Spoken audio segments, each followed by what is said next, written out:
Meus queridos, vamos ao laboratório mais uma vez. O experimento vai ser bem simples. Vamos pegar uma caixa de isopor perfeita, uma caixa de isopor que tu bota lá suco gelado.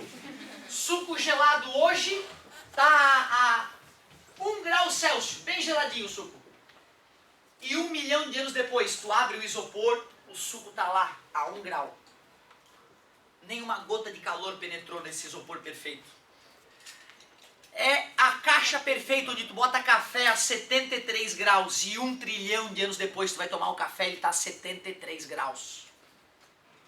Existe esta caixa de isopor, esta garrafa térmica? Não. Na ideia do ser humano existe. E é chamado de recipiente adiabático. O que é então um recipiente adiabático? É aquele que não permite nem a entrada nem a saída de calor. Adiabático. Recipiente adiabático. A caixa é adiabática. Futuramente eu vou te mostrar que dentro de um recipiente adiabático pode haver mudança de temperatura. Se eu fizer um gás se expandir lá dentro, ele vai diminuir a temperatura. Se eu espremer um gás lá dentro, ele vai esquentar, mesmo sem receber ou perder calor. Estou te falando isso para que tu não decore que dentro do recipiente adiabático não muda a temperatura. Pode mudar sim. Mas se mudar, não é porque recebeu ou porque perdeu calor. Foi outro fenômeno. Joguei dentro dessa caixa de isopor perfeita, misturei ali dentro água da torneira, água torneiral, 20 graus Celsius, uma massa de 80 gramas, H2O. E misturei um pouco de água quentinha, água que estava a 90 graus Celsius, e uma massa de 20 gramas. A pergunta é, qual vai ser a temperatura final depois que essas águas se misturarem? Qual vai ser a temperatura de equilíbrio térmico? Esse é outro tipo de questão que vai aparecer na nossa próxima avaliação, que o vestibular cobra bastante. Como proceder?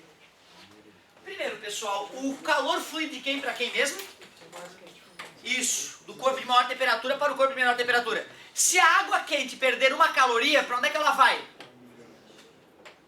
Iria para o ambiente se a recipiente não fosse adiabático. Vai bater e vai voltar. Se a água fria recebeu 10 calorias, da onde veio essa energia? Ah, da água quente. Se a água quente perde 2 calorias, para onde é que foi? Tu deve concordar comigo que cada maldita caloria perdida pela água quente vai para... Cada maldita caloria recebida pela água fria veio da... Eu não sei qual é a temperatura final, mas eu consigo calcular quanto que a água fria vai receber de calor. Basta jogar no que macete.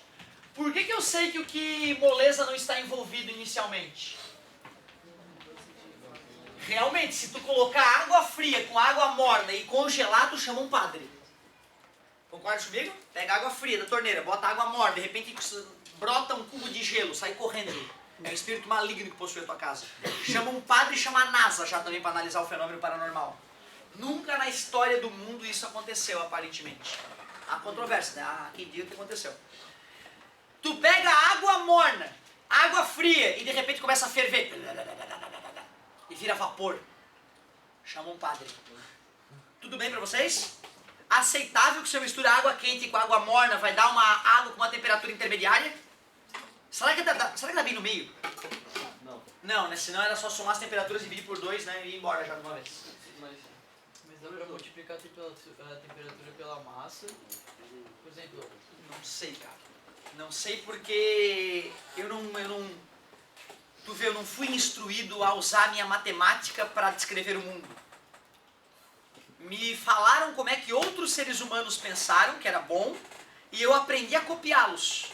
Tu vê, eu sou um ser humano medíocre, eu não sei fazer coisas, eu sei copiar outros seres humanos. O que tu tá fazendo é nobre, tá tentando descobrir a fórmula. Parabéns, parabéns, maravilhoso. Mas nós não vamos ter tempo para isso, depois tu pode ir no apoio, né? Vir no apoio e a gente tentar pensar outras técnicas de fazer por comparação. Chamaríamos isso de física relacional. A física que resolve um problema físico só relacionando as grandezas físicas sem regras prontas. Aqui não, nós vamos usar a calorimetria já estudada para resolver o fenômeno. Mas parabéns, a tua ideia talvez funcione. Massa de água fria. Qual é a água fria que está envolvida no processo? 80 gramas, né? Qual é o calor específico da água líquida? 1 caloria por grama grau Celsius, a própria definição de caloria. Que variação de temperatura a água fria sofrerá?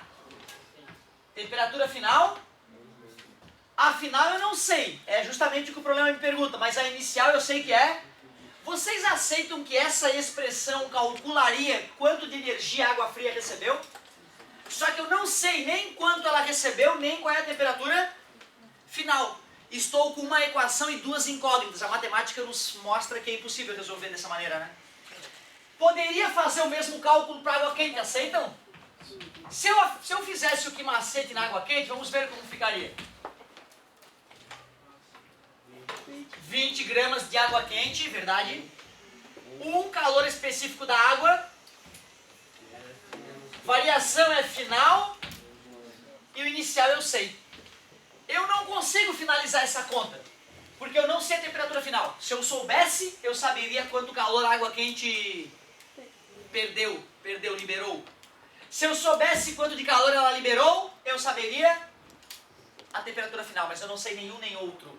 Mas o que nós sabemos sobre a quantidade de calor que a água fria ganha e a quantidade de calor que a água fria perde, que a água quente perde? Em módulo elas são a mesma coisa, né? Só que perder é negativo e ganhar. Ou seja, para finalizar um problema de equilíbrio térmico, a gente termina sempre com uma ideia chamada de princípio das trocas de calor. Princípio das trocas de calor. O que diz esta ideia?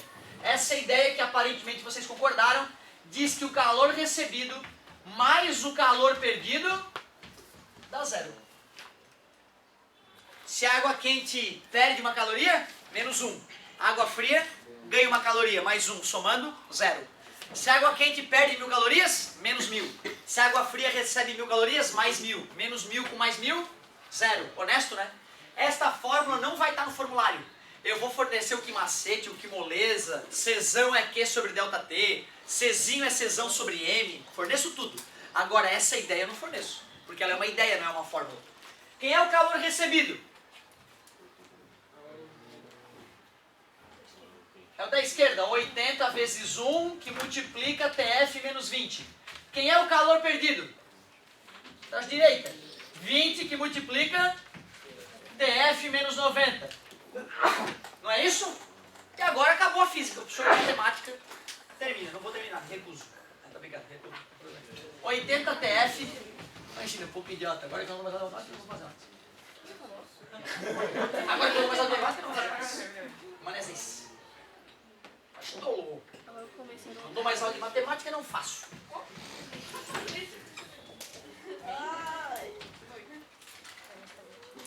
Propriedade distributiva, certo? Vamos somar os semelhantes. 80 TF com 20 TF, 100 TF. Menos 1.600 com menos 1.800. Menos 3.400 passa para o outro lado. 3.400 está multiplicando. Passa dividindo. Corta os zeros, temperatura final. 34 graus Celsius. O mais louco, tu vai pro laboratório, faz isso e dá 34. Tu calcula e faz o experimento, dá 34, dá 33.9 no outro dia, dá 34.01 no outro dia. Mas dá pra perceber que os errinhos que acontecem são devido às perdas de calor, à imprecisão nas medições, mas a teoria funciona muito bem. Por que ficou mais próximo de 20 do que de 90? Poxa. Claro, pô. Imagina uma piscina olímpica, tu bota um cubo de gelo nela. Os atletas vão congelar de frio. Não senti nada. Pega um iceberg e bota uma gota de água fervente no iceberg. Né? Não vai colaborar com o aquecimento global. Certo? Então, na verdade, tem que ter essa noção, né? Que o corpo que tem maior massa vai ter maior capacidade térmica e vai variar menos de temperatura, já que exige mais energia para variar de temperatura. Se colocar uma gota de água fervente, ela vai congelar? Sim. E a temperatura total do iceberg, né, em média, vai diminuir, mas vai diminuir tão pouco, lá 0,0000, tantas casas após a vírgula, que tem outras coisas, vai aumentar, obrigado. Vai ser tão pouca a variação de temperatura do gelo que é desprezível comparado com outros fenômenos mais importantes.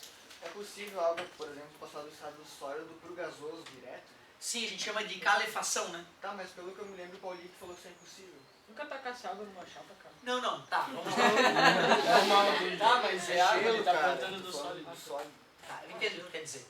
A gente estuda uma mudança do físico chamada calefação, que é quando a água está no estado líquido e vai para o estado gasoso quase instantaneamente. Ou seja, tu não vai ver a água aquecendo até 100 e depois indo para o estado gasoso. É pegar a água líquida e tascar numa frigideira, certo? Super aquecida, e já sai o vaporzinho. Tu não vai ver a água bater na frigideira, aí vai começar a esquentar e depois borbulhar e depois ir para o estado gasoso.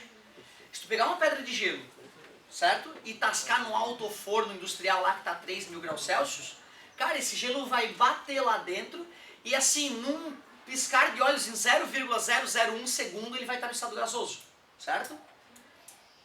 Do ponto de vista humano, poderíamos dizer que instantaneamente o gelo foi para o estado gasoso. Do ponto de vista microscópico, se nós fôssemos olhar a interação atômica entre as moléculas de água, nós veríamos que em algum momento elas passaram para o estado líquido e depois começaram a quicar, que nem umas malucas. Então tu vê, depende em que escala de tempo tu vai observar o fenômeno.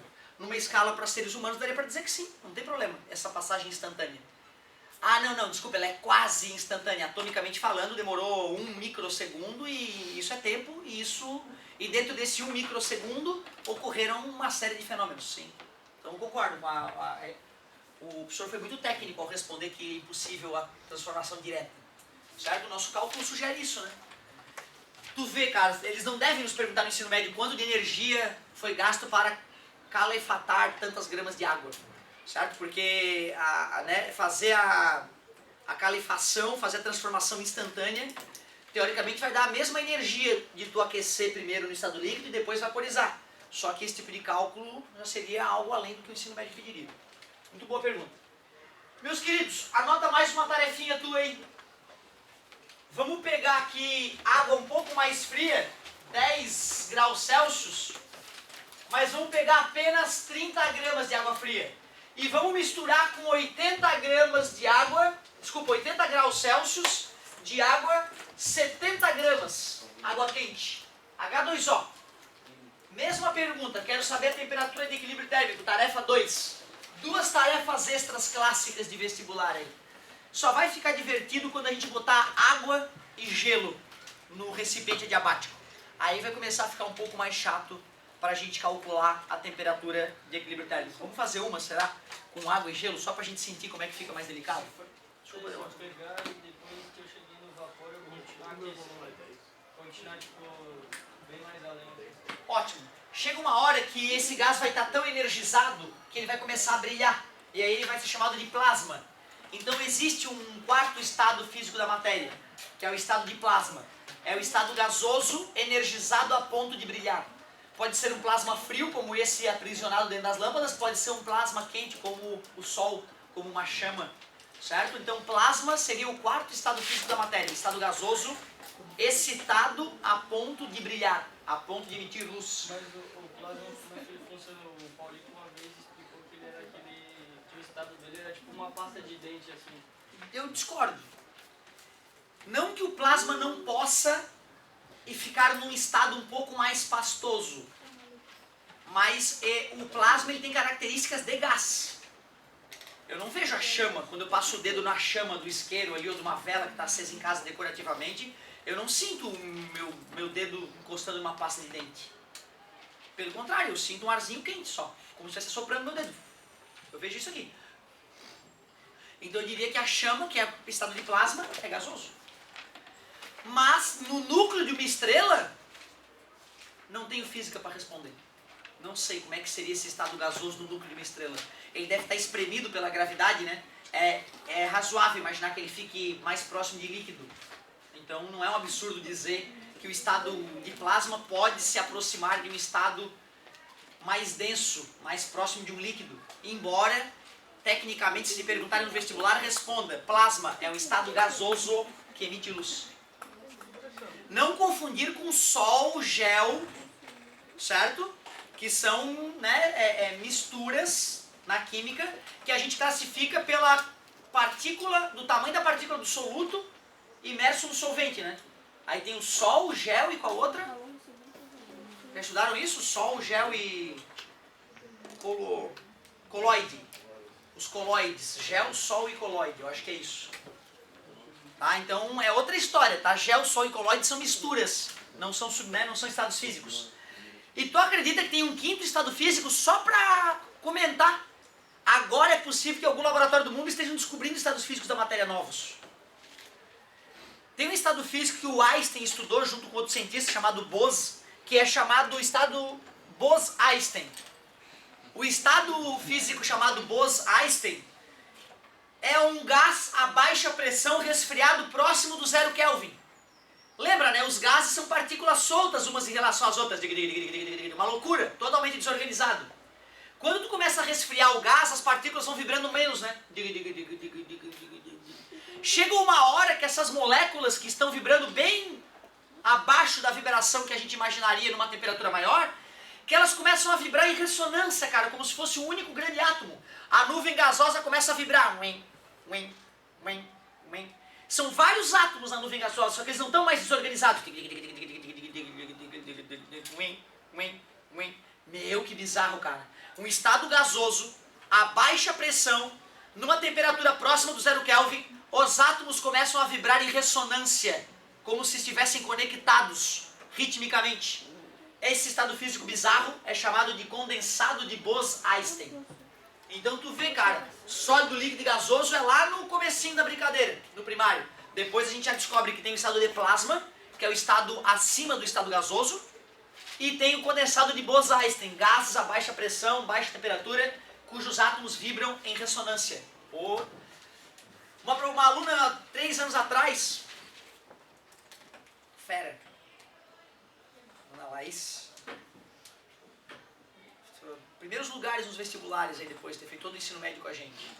Não aqui nesse colégio, mas em outro lugar. Eu dava a mesma aula que eu dou aqui. Primeiro, segundo e terceiro ano. Certo? Queria fazer medicina.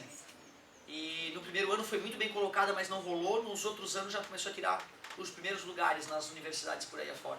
As mesmas aulas que eu dei pra vocês, eu dei pra ela. Só que ela aproveitava enormemente, né? É aquela aluna que participava toda a aula, fazia todos os exercícios, estava sempre com a mão levantada, sempre interagindo. E aí o resultado acaba surgindo. Ela me mandou uma vez um e-mail. Professor, olha que legal. E não sei qual universidade do mundo afora pegaram alumínio, colocaram em alta temperatura e alta pressão e ele ficou transparente. Então tu vê, né, cara, um estado metálico, ainda sólido, só que devido às condições de pressão e temperatura o alumínio ficou transparente, a luz passava por ele só se desviando, não era mais opaco. Então tu vê quanta coisa bizarra sobre os estados da matéria tem para estudar ainda, né?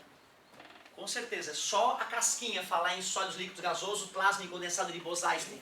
Aí tem gás fermiônico, outros estados físicos legais que até a tua apostila cita. O que é o gás fermiônico, que acontecem uns fenômenos bizarros na estrutura. Bem interessante, bacana as colocações, legal. Será que dá pra gente misturar água e gelo pra ver o que vai acontecer? Vamos ver se vai dar tempo de fazer uma dessas. Desculpa a demora, cara, desculpa. Tem um vídeo que é um líquido que ele fica ao mesmo tempo congelando e voltando ao estado líquido de novo. Isso alguém também já viu. Cara, não, tu me falando isso não me é estranho. Eu já vi coisa parecida com isso, não me é estranho.